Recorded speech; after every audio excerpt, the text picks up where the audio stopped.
పాకిస్తాన్కు ఆఖరి గండం ముంచుకొస్తుందా? 1971లో జరిగిన సంచలన చరిత్ర మరోసారి పునరావృతం కాబోతోందా? తూర్పు పాకిస్తాన్ విడిపోయి బంగ్లాదేశ్గా రూపాంతరం చెందినట్టే ఇప్పుడు పాకిస్తాన్ పశ్చిమ భాగంలో ఉన్న బలూచిస్తాన్ కూడా ఇస్లామాబాద్ నుంచి విడిపోయే దిశగా అడుగులు వేస్తుందా? గ్వాదర్ నుంచి ఇస్లామాబాద్ వరకు బలూచ్ ప్రజల స్వతంత్ర నినాదాలు వినిపిస్తూ ఉన్నాయి. దశాబ్దాలుగా పాకిస్తాన్ సైన్యం ఆధిపత్యం, అరెస్టులు, అదృశ్యాలు, హింసకు వ్యతిరేకంగా బెలూచ్ ప్రజలు చేస్తోన్న పోరాటం ఇప్పుడు అంతర్జాతీయ వేదికపైకి చేరుకుంది. డాక్టర్ మహరంగ్ బలూచ్ వంటి నేతలు ప్రజా ఉద్యమం ద్వారా తమ గళాన్ని ప్రపంచానికి వినిపిస్తూ ఉన్నారు. మేము పాకిస్తాన్లో భాగం కాదు, మాది స్వతంత్ర దేశం, దాని పేరు రిపబ్లిక్ ఆఫ్ బలూచిస్తాన్ అంటూ బలూచ్ జాతీయవాద వర్గాలు చేస్తున్న ప్రకటనలు ఇప్పుడు పాకిస్తాన్ పాలకుల్లో ఆందోళన రేకెత్తిస్తున్నాయి. ఆగస్టు 11ను తమ స్వతంత్ర దినోత్సవంగా జరుపుకోవాలని బలోచ్ ఉద్యమకారులు పిలుపునిచ్చారు. ప్రతి ఇంటిపై, పాఠశాలపై, ప్రభుత్వ భవనాలపై బలూచిస్తాన్ జాతీయ జెండాను ఎగురవేశారు. సొంత జాతీయ గీతం, అధికారిక కరెన్సీ, అంతర్జాతీయ దౌత్య ప్రతినిధిత్వం ఏర్పాటైంది.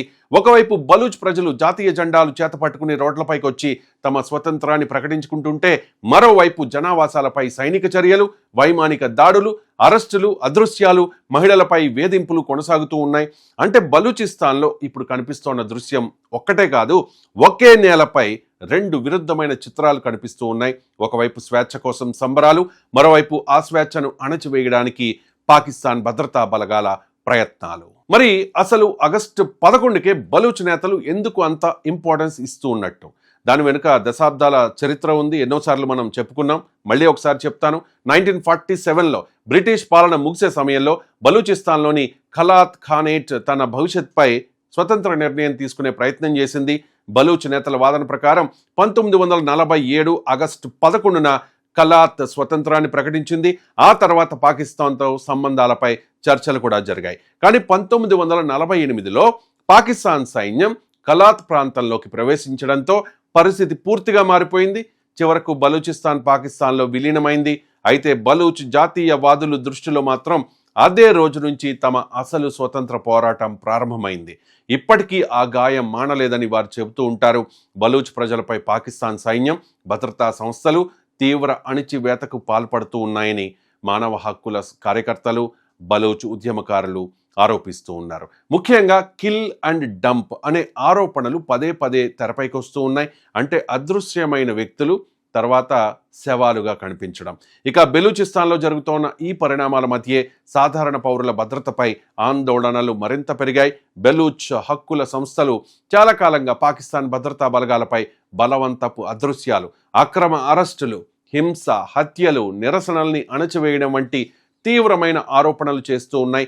అదృశ్యమైన వారి కోసం బెలూచ్ మహిళలు, విద్యార్థులు, సామాజిక కార్యకర్తలు సంవత్సరాలుగా ఆందోళనలు నిర్వహిస్తూ ఉన్నారు.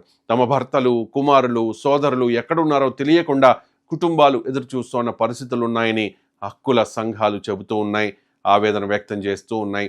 మహిళా కార్యకర్తలు కూడా నిర్బంధాలు, బెదిరింపులు, వేధింపుల్ని ఎదుర్కొంటూ ఉన్నారు.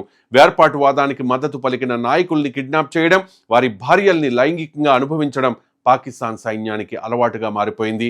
చిన్న పిల్లలని కూడా చూడకుండా గ్యాంగ్ రేపులకు పాల్పడుతూ ఉన్నారు. దురంధర్ సినిమాలో హీరోపై ప్రయత్నించినట్టుగా అక్కడ మగ వారిపై కూడా రేపులు జరగడం సర్వసాధారణంగా మారిపోయింది. స్వతంత్రం ప్రకటించుకున్న తర్వాత కూడా బలూచ్లకు ఈ ఇబ్బందులు తప్పడం లేదు. మహిళల్ని బెదిరించడం, నిర్బంధించడం, కుటుంబ సభ్యులపై ఒత్తిడి తీసుకురావడం, నిరసనలో పాల్గొన్న మహిళల్ని వేధించడం వంటి ఆరోపణలు చాలా కాలంగా వినిపిస్తూ ఉన్నాయి. ఇప్పుడు కూడా కొనసాగుతూ ఉన్నాయి. పాకిస్తాన్ సైన్యం ఆర్మీ చీఫ్ అసిం మునీర్ డైరెక్షన్లోనే ఈ దారుణాలు చేస్తుంది అన్నది అందరికీ తెలిసిన విషయం. బెలూచిస్తాన్లో సమాచార వ్యవస్థపై ఆంక్షలు ఉండడంతో నిజానిజాలు వెంటనే బయటకు రావడం లేదు. ఇదే సమయంలో జనావాసాలపై వైమానిక దాడులు జరిపింది పాకిస్తాన్. బెలూచిస్తాన్లోని సురాబ్ ప్రాంతంలో జరిగిన ఘటనపై వేర్వేరు కథనాలు వెలుగులోకి వచ్చాయి. పాకిస్తాన్ సైనిక చర్యల్లో సాధారణ పౌరులు, మహిళలు, పిల్లలు పెద్ద సంఖ్యలో చనిపోయారు. ఇదే అంశాన్ని డాక్టర్ మహరంగ్ బలూచ్ నేతృత్వంలోని బలూచ్ కమిటీ ప్రజా ఉద్యమంగా ప్రపంచం ముందుకు తీసుకెళ్తోంది. వేలాది మంది మహిళలు, యువకులు రోడ్లపైకి వచ్చి నిరసనలు చేస్తూ ఉన్నారు.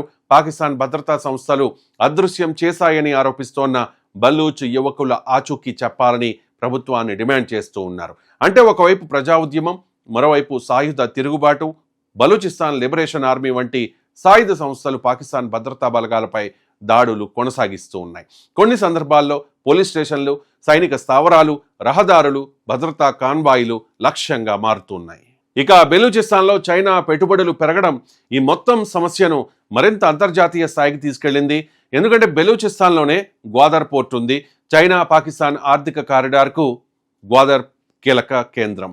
చైనా భారీగా పెట్టుబడులు పెట్టిన ఈ ప్రాంతం బీజింగ్కు వ్యూహాత్మకంగా ఎంతో ముఖ్యమైంది. కానీ స్థానిక బలూచ్ ప్రజల వాదన మాత్రం మరోలా ఉంది. తమ భూమిలో ఉన్న సహజ వనరుల ప్రయోజనం తమకు దక్కడం లేదని వారు ఆరోపిస్తూ ఉన్నారు.